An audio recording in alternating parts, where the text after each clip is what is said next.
ઘરના ફ્રીજ પર આ વસ્તુઓ મૂકવાની ટેવ હોય તો બંધ કરી દેજો.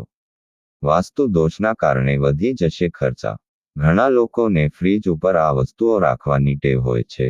શું તમને પણ આવી ટેવ છે? તો જાણી લો ફ્રીજના વાસ્તુ સંબંધી નિયમો વિશે. નમસ્કાર મિત્રો, આપ સૌનું સ્વાગત છે આપની YouTube ચેનલમાં. તો તમામ મિત્રોના પરિવારને ભગવાન હંમેશા ખુશી આપે એવી પ્રાર્થના કરું છું. અને તમે હંમેશા માતા પિતા સાથે ખુશીથી જીવન વિતાવો એવી ભગવાન સાથે અમારી પ્રાર્થના છે. તો મિત્રો, આજનો વિડીયો ખૂબ જ જ્ઞાનવર્ધક થવાનો છે. તો વિડીયોને છેલ્લે સુધી જોતા રહેજો, કારણ કે ઘણી વખત અધૂરું જ્ઞાન એ ભયંકર સાબિત થઈ શકે છે. અને વિડીયોની શરૂઆત કરતા પહેલા તો વિડીયોને લાઈક કરી દેજો, અને ચેનલ પર નવા હોય તો ચેનલને સબસ્ક્રાઇબ કરી દેજો. તો ચાલો આપણા બધાનો કિંમતી સમય બગાડ્યા વગર વિડીયોની શરૂઆત કરીએ.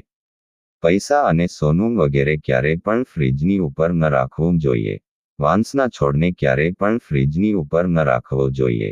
ફ્રીજની ઉપર દવાઓ રાખવાથી તેની અસર ખતમ થઈ જાય છે.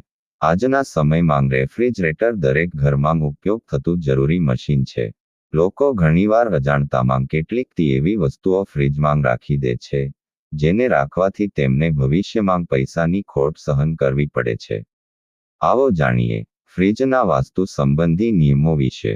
કઈ વસ્તુ ના રાખવી જોઈએ? ઘણા લોકોને પૈસા વગેરે ફ્રીજ ઉપર રાખવાની આદત હોય છે.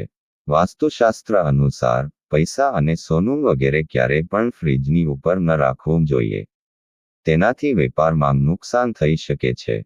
ઘણા લોકોને તેમના બાળકોના મેડલ અથવા ટ્રોફી તેમના ફ્રીજની ઉપર રાખવાની આદત હોય છે. આમ કરવું શુભ માનવામાં આવતું નથી. ના રાખો આ છોડ. ઘણા લોકો ડેકોરેશનના હેતુથી ફ્રીજની ઉપર છોડ વગેરે પણ રાખે છે. વાસ્તુશાસ્ત્ર અનુસાર વાંસના છોડને ક્યારેય પણ ફ્રીજની ઉપર ન રાખવો જોઈએ. આનાથી તમને વાંસનો છોડ રાખવાનો કોઈ ફાયદો થતો નથી, ખતમ થઈ જાય છે. દવાની અસર ફ્રીજની ઉપર દવાઓ રાખવાથી તેની અસર ખતમ થઈ જાય છે. વિજ્ઞાન પણ આ હકીકત સ્વીકારે છે.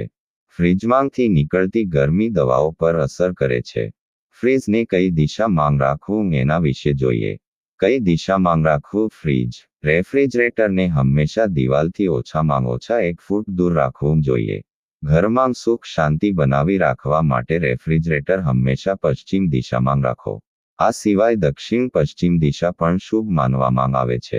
તો ચાલો YouTube દોસ્તો, જો તમે આ ચેનલમાં નવા હોય અને આવા વિડીયો તમને પસંદ આવે તો આપણી આ ચેનલને સબસ્ક્રાઇબ કરી દેજો, એટલે આપણે આવા વિડીયો સાથે પાછા મળીએ.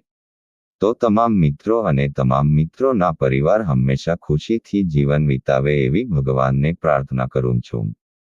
તો હવે નવા વિડીયો સાથે પાછા મળશું. ત્યાં સુધી રાધે રાધે.